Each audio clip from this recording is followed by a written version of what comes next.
लसदावन में मुस्लिम समाज ने गढ़वाले बाबा को चादर पेश कर मांगी बारिश की दुआ।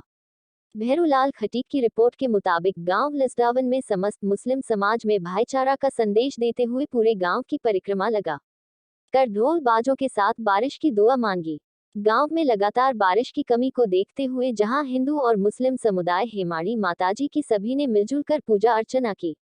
गांव के पटेल पंच पटवारी की सलाह अनुसार मुस्लिम समुदाय अपनी ओर से सभी गांव वासियों के सहयोग से आपसी भाईचारा निभाते हुए हर्षोल्लास के साथ सभी ग्राम वासियों के साथ गांव में घूमकर बारिश के लिए मंगल कामना की।